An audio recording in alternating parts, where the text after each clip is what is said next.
Hello, everyone, and welcome back to Everyday English Channel with Tom and Kate. We're really happy to have you with us today. Yes, thanks for being here again. And honestly, today's topic fits your personality perfectly. We're going to talk about the gym and fitness. I already know you're going to sound extremely organized during this episode. Probably, yes. I like structure when it comes to training and exercise. And actually, gyms are interesting places for English learners because people use very practical and repetitive vocabulary there. You constantly hear words connected to routines, exercises, equipment, energy, and motivation. That's true. And even people who don't go to the gym regularly still understand a lot of the vocabulary because fitness is everywhere now. People talk about workouts, diets, cardio, steps, calories, protein, and training all the time, especially online. Yes, and before we continue, if you enjoy these calm and practical English conversations, you can subscribe to the channel or share this episode with someone who is learning English. It really helps us, and we really appreciate it. So let me ask you something honestly. Do you actually enjoy going to the gym, or do you mainly go because you feel like you should? Honestly, for me it depends completely on the day. Sometimes I really enjoy it because I feel energetic and motivated, but other times, especially after work, I need to force myself a little to go. And I think many people feel like that. The hardest part is often not the workout itself. It's simply getting out of the house and arriving at the gym. I completely agree with that. Once I'm there, I'm fine. But motivation before training is a different story sometimes. Personally, I prefer having a fixed routine because it removes decision-making. I know when I train what I'm going to do and how long the session will last. And actually, workout routine is a very common expression. People say things like, "What's your workout routine?" or "I'm trying to build a better routine." I think my problem is exactly the opposite. I don't really like strict routines for exercise. If I repeat the same workout too often, I get bored very quickly. So I usually need variety to stay motivated. And honestly, I'm getting bored is something people say a lot about fitness. Many people stop going to the gym because the routine starts feeling repetitive. Another thing people discuss constantly at the gym is cardio versus weight training. Personally, I prefer weight training because I enjoy structured exercises and measurable progress. So I might say something like, I usually focus more on weights than cardio. That's a very natural sentence in gym conversations. I definitely prefer cardio more than weight training. I like walking, running, or using machines where I can just move continuously without thinking too much about technique or numbers. And honestly, gyms are full of people with completely different goals. Some people want to build muscle, others want to lose weight, and others simply want to stay active. Yes, and stay active is another useful expression because people use it constantly. Someone might say, I don't train seriously, I just try to stay active. It sounds natural and relaxed. Another thing I've noticed is that people often compare energy levels before workouts. Someone says, I'm exhausted today, or I have no energy, while another person says, I'm feeling really motivated today. And honestly, your energy level changes everything at the gym. That's true. Some workouts feel easy, and others feel difficult before you even start. And I think gym conversations are interesting because people speak very honestly about motivation, discipline, stress, and physical energy. Yes, and even though fitness content online sometimes looks very intense, real gym conversations are usually simple and relaxed. Exactly. Most people are just trying to feel healthier, stronger, or more consistent in everyday life. One thing people talk about constantly at the gym is consistency. I think almost everybody agrees that motivation changes, but consistency is what really makes the difference over time. You hear people say things like, I'm trying to be more consistent, or I skipped the gym all week, or I'm finally getting back into training. And actually, getting back into is a very useful expression. People use it for many situations, not only fitness. Someone might say, I'm getting back into running, or I'm getting back into cooking. Yes, and I think many people stop exercising for a while and then try to restart again later. Sometimes because of work, stress, injuries, or simply because life becomes busy. And honestly, returning to the gym after a long break can feel difficult mentally. I think everybody knows that feeling of entering the gym again after months away and immediately feeling out of shape. That's true. And people often describe that with expressions like, I lost my rhythm, or I'm out of shape. Those are extremely common gym expressions. Personally, I try to avoid long breaks because restarting always feels harder than continuing, even with shorter workouts. I completely understand that. And honestly, gyms can feel intimidating sometimes, especially for beginners. Some people worry that everybody is watching them or judging them, even though most people are focused on their own workout. And actually, intimidating is a useful word because people use it often when describing difficult environments or situations. Yes, especially during the first weeks at a new gym. People often don't know how machines work, where equipment is located, or what exercises they should do. That's why gym staff constantly answer questions like, how do I use this machine? Or, is this equipment free? Another thing people discuss a lot is gym equipment itself. Some people love machines because they feel easier and safer, while others prefer free weights.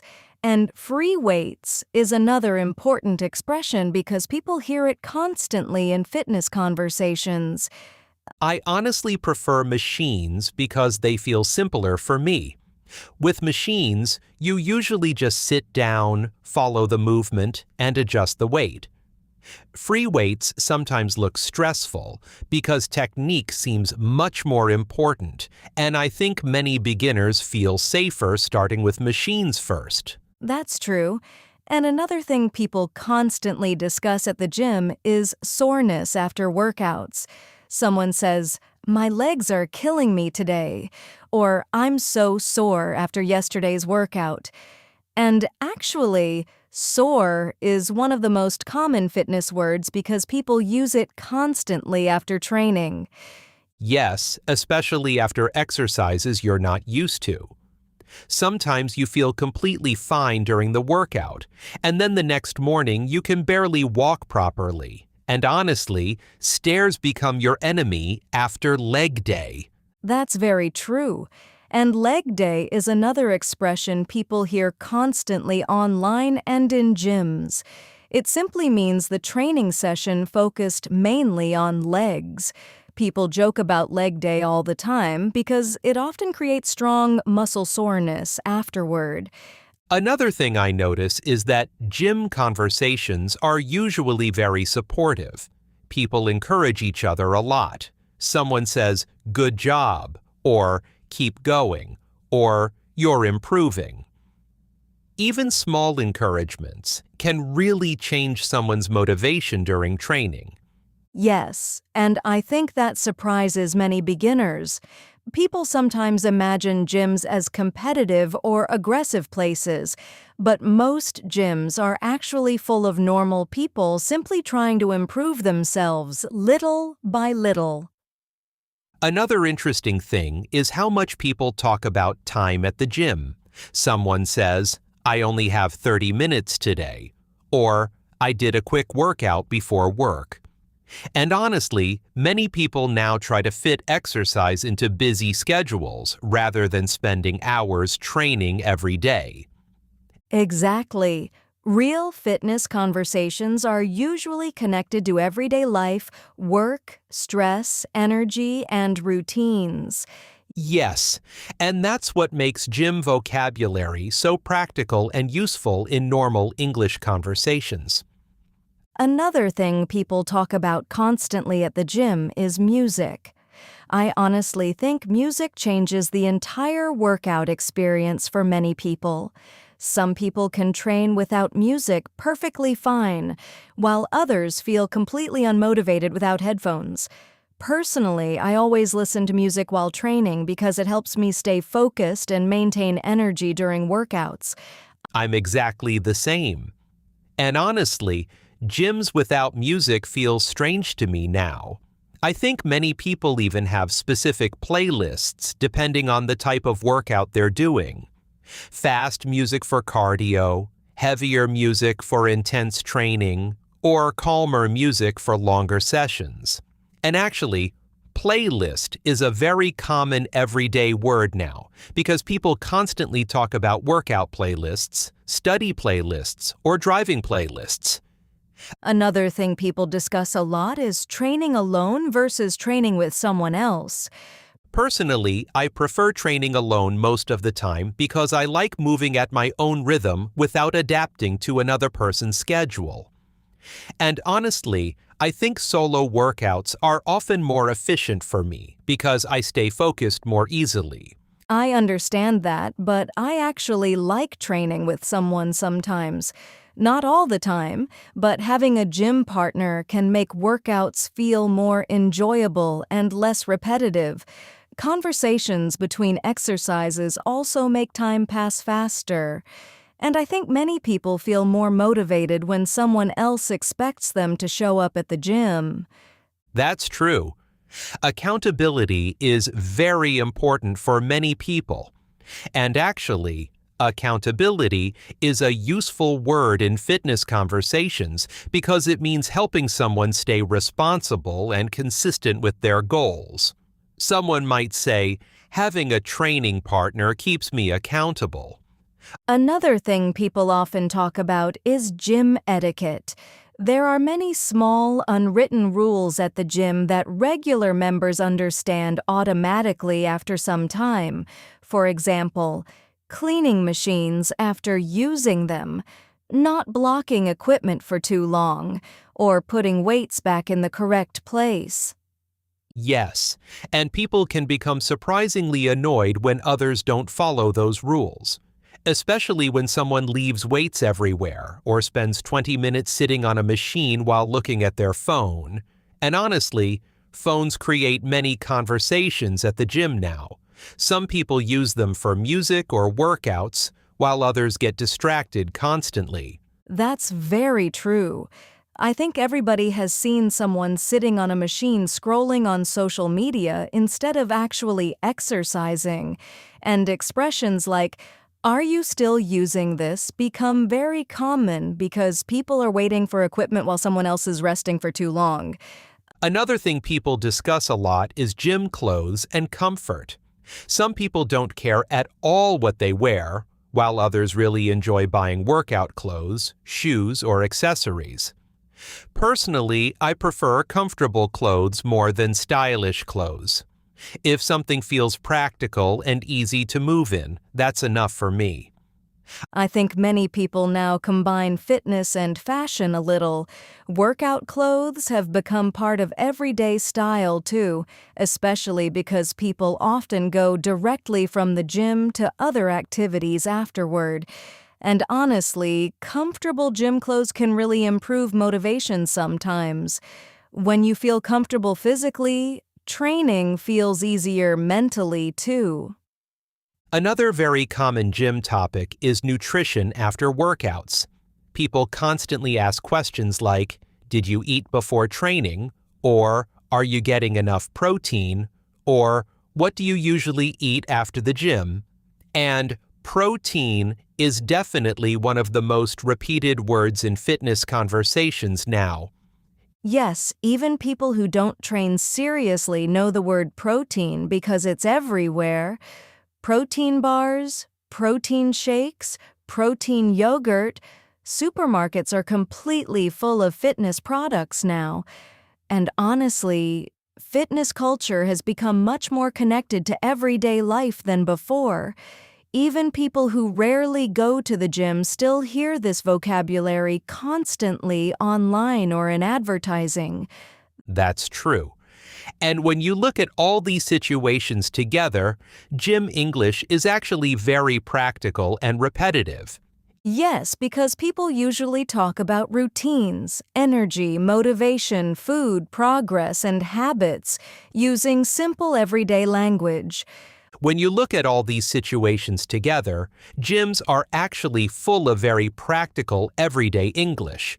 People talk about routines, motivation, soreness, schedules, food, energy levels, and personal goals constantly during workouts.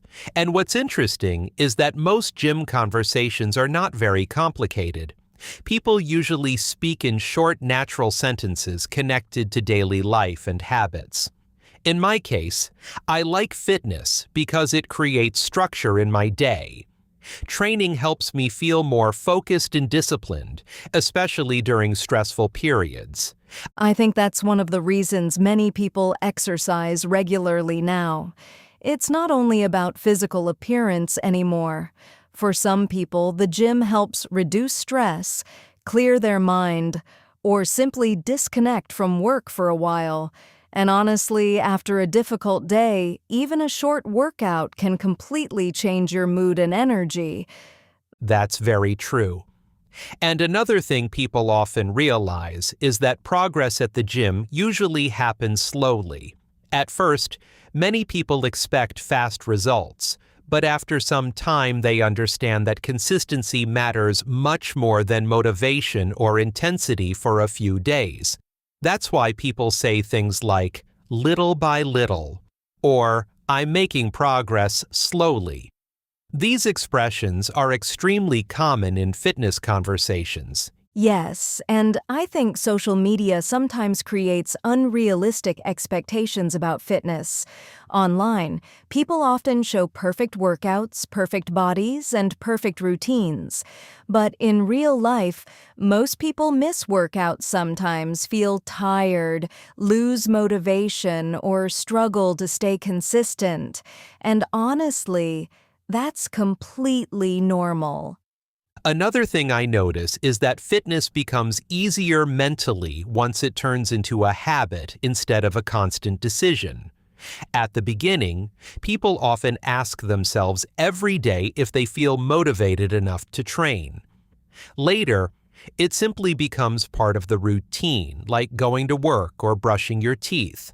And build a habit is another useful expression, because people use it constantly when talking about fitness or lifestyle changes. Yes, and I think many people also discover that exercise doesn't need to be perfect to be useful. Some days you have energy for a full workout, and other days maybe you only walk for 30 minutes or do something simple at home. But even small effort is usually better than doing nothing at all. That's something people at the gym often understand after some experience.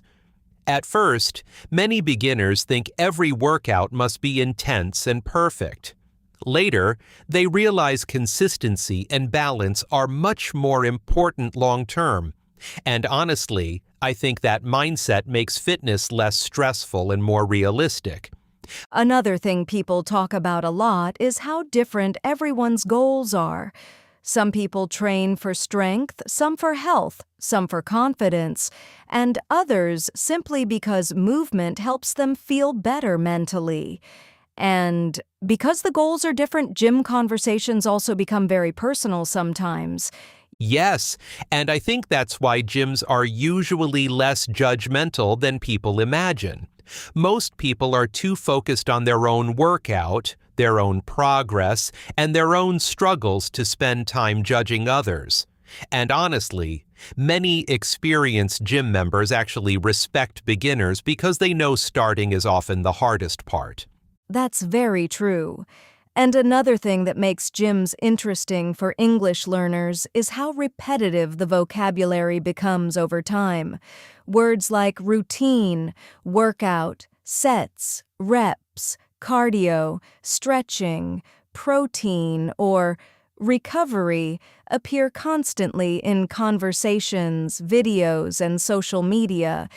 And that repetition helps people remember the vocabulary naturally.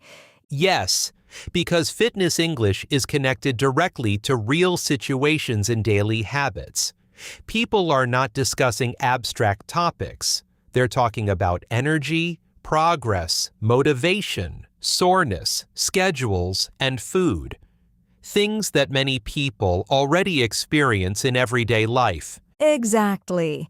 And once you become comfortable with those simple conversations, gyms become another place where English feels natural instead of stressful. Before we finish, thank you very much for spending this time with us today. We hope this conversation helps you feel more comfortable understanding and using gym and fitness vocabulary in real-life situations. If you enjoyed this episode, you can subscribe to the channel or share it with someone who is learning English. It really helps us grow, and we truly appreciate your support. Join us in the next episode for another calm and practical English conversation. Thanks again for listening. And remember, keep speaking English every day.